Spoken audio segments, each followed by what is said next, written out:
Good afternoon, everyone. Welcome back to my online science class. Today, we will start our chapter number 4 Heat and Temperature गर्मी और तापमान. Chapter outline इसमें आप topics cover करेंगे heat, temperature, thermometers, transfer of heat and thermos flask. Let's start our chapter.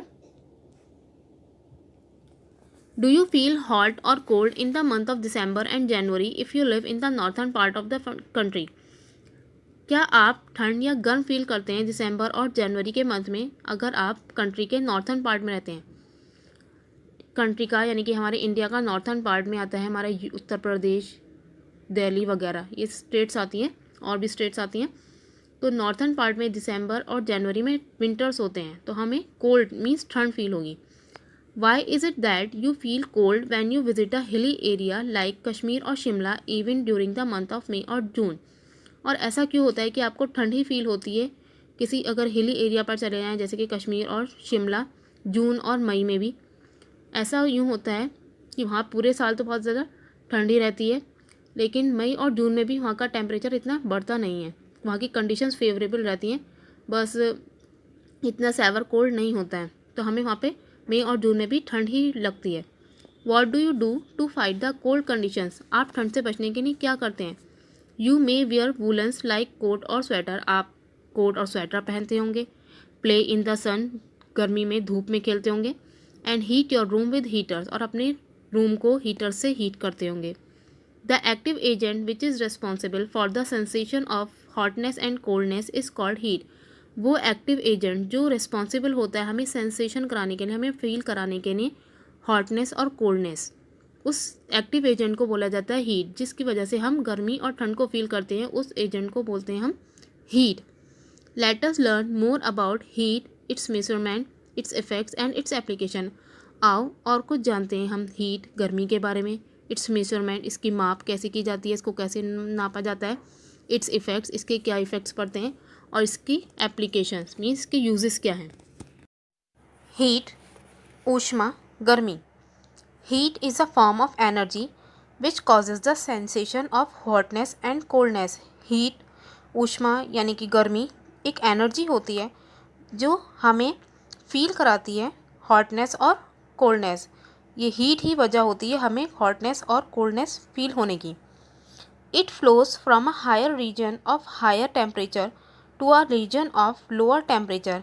ये flow करता है यानी कि बहता है जो ऊष्मा, जो गर्मी है, हीट बहती है एक हायर टेम्परेचर से, यानी गर्म ज़्यादा टेम्परेचर से कम टेम्परेचर की तरफ जाती है. If heat is added to a substance like when you boil water on a stove then it becomes hot. अगर आप हीट ऐड करते हैं किसी सब्सटेंस में यानी कि कोई चीज़ हम गर्म करते हैं, जैसे कि हम एक वाटर बॉयल कर रहे हैं स्टोव पर, तो ये गर्म हो जाता है. When a body is heated, its energy increases. जब एक बॉडी को हीट किया जाता है तो उसकी एनर्जी इंक्रीज़ हो जाती है. When it is cooled, और जब इसे ठंडा किया जाता है, its energy decreases. इसकी एनर्जी घट जाती है. Heat is measured by the change in the degree of hotness or coldness it produces in bodies. Heat को हम मेज़र करते हैं इसकी हॉटनेस और कोल्डनेस जो उसमें बॉडी में प्रोड्यूस होती है उसकी डिग्री में जो चेंज हो रहा है उससे हम मेज़र करते हैं हीट को कि कितनी है हीट है. कोई बॉडी है उसमें जितनी हॉटनेस या कोल्डनेस पैदा हो रही है अब इसमें जितना चेंज आ रहा है तो उससे हम मेज़र करते हैं कि कितनी हीट है. नेक्स्ट है आपका यूनिट ऑफ हीट. कैसे हम किस में यूनिट, क्या यूनिट है, हम कैसे मेज़र करते हैं हीट को. जैसे कि हम कोई हमारी लेंथ है उसको हम मीटर में मेज़र करते हैं तो हीट को मेज़र करते हैं हम. दो तरीके की यूनिट्स है इसकी. There are two types of unit of heats. दो तरीके की यूनिट्स हैं हीट की, SI units and non SI units. SI unit है आपकी जूल. सिस्टम इंटरनेशनल यूनिट है, ये इंटरनेशनली यूज़ होती है joule. This is the presently use standard unit of heat. ये स्टैंडर्ड यूनिट है जो प्रेजेंटली यूज़ हो रही है. नॉन एसआई यूनिट्स है आपकी calorie and kilo calorie. Non SI हैं ये आपकी कैलोरी और kilo calorie. These are older units of heat. ये पुरानी हैं यूज़ करने की जाने वाली, जो पहले से यूज़ होती आ रही हैं हीट मेज़र करने की यूनिट्स. अब आपका देखिए रिलेशनशिप दे रखा है इसमें, जैसे कि हम 1000 1 किलोमीटर में 1000 मीटर्स होते हैं, ऐसे ही ये है कि 1 किलो जूल में होते हैं आपके 1000 जूल, और हम इसको शॉर्ट में लिखेंगे 1 kg = 1000 J.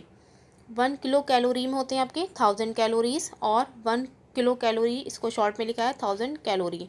एंड 1 कैलोरी में होती है आपकी 4.184 जूल। 1 किलो कैलोरी को अगर हमें जूल में निकालना है तो पहले हम 1 किलो कैलोरी को कैलोरी में चेंज करेंगे। एक तो 1 किलो कैलोरी में होते हैं 1000 कैलोरीज।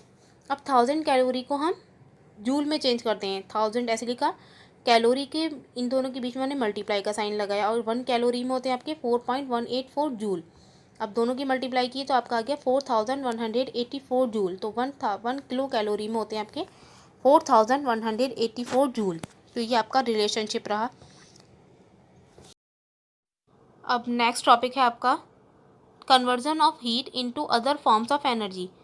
हीट एनर्जी का कन्वर्जन मतलब बदलना हीट एनर्जी को दूसरी फॉर्म्स में एनर्जी की। Heat energy can be converted into other forms of energy. Heat energy को हम एनर्जी की दूसरी फॉर्म्स में भी चेंज कर सकते हैं। फॉर एग्जाम्पल, कुछ एग्जाम्पल दे रखे हैं आपको। देखिए फर्स्ट है इसमें आपका इन अ स्टीम इंजन, भाप वाला इंजन जो होता है वो कोयले से चलता है। तो इसमें heat energy of coal gets converted into mechanical energy in order to propel the train. तो जो कोल से जो हीट एनर्जी निकलती है, कोल को जलाया जाता है उसमें, उससे हीट एनर्जी जो निकलती है वो कन्वर्ट हो जाती है मैकेनिकल एनर्जी में। ट्रेन को चलाने के लिए वो मैकेनिकल एनर्जी में चेंज हो जाती है। तो यहाँ पर हीट एनर्जी हो गई है मैकेनिकल एनर्जी में चेंज।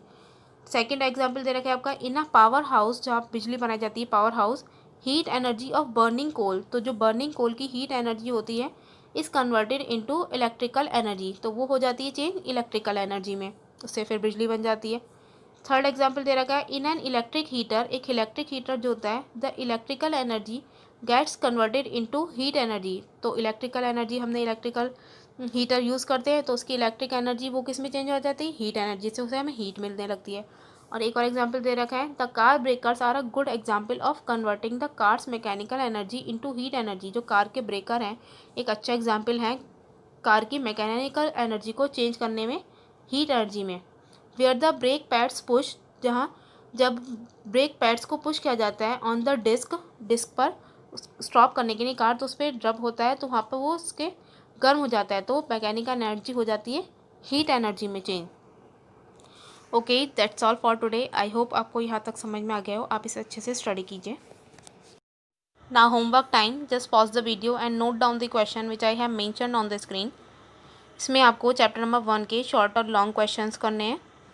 इसकी आंसर शीट मैं आपको प्रोवाइड कर दूँगी, तो आप उससे देखकर लिख सकते हैं सारे answers. Okay, thank you and good bye.